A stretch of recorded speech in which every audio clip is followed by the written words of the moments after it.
Denmark wants to keep Greenland, but asking anyone is useless. As Britain, and Britain follows the United States.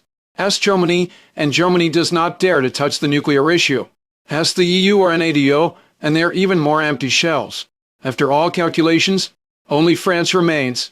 Because in Europe today, only France still has nuclear submarines, nuclear bombs, and independent decision-making power, which can still make the United States take a second look.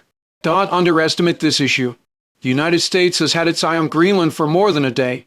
Since Trump said, "We want to buy Greenland," Washington has strategic vision, is already locked onto this icy continent. The reasons are not complicated. The location is key, the resources are abundant, and most importantly, it can directly constitute dual control over the Arctic shipping routes in the North Atlantic. This is not ordinary land. It is a strategic springboard. Denmark certainly knows the weight of Greenland, but the problem is that it cannot hold on to it alone. It is a small population and weak military power. The only thing that can sustain its inflated confidence is the collective security system. But looking at NATO, the United States is the boss. Looking at the EU, it has no army. Looking at Britain, it has long followed the United States. Looking at Germany, its nuclear policy is not independent at all. The only one left is France. Why France? Because only France does not have a military system fed by the United States. It has its own nuclear submarine fleet, strategic nuclear strike system, an independent military minus industrial system. More importantly, it has the actual power to use nuclear weapons independently. De Gaulle's withdrawal from NATO's command structure back then left not just face, but confidence.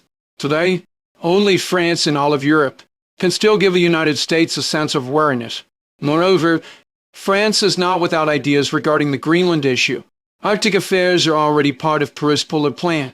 Controlling key island chains has a direct impact on France's future energy channels, scientific research stations, and climate model deployments.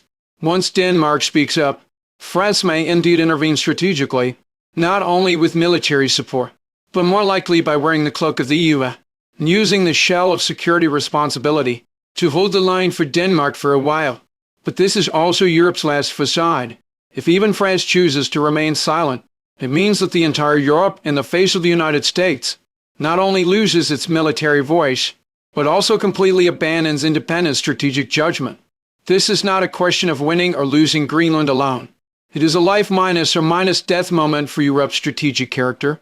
So what you see, Denmark bypassing the EU and directly targeting Macron is not an emotional choice, but a rational calculation. It is not just seeking help. It is trying to see if, in Europe's nuclear button, other than the United States, there is a second hand that can still move. What do you think? Dares France to stand up for Greenland?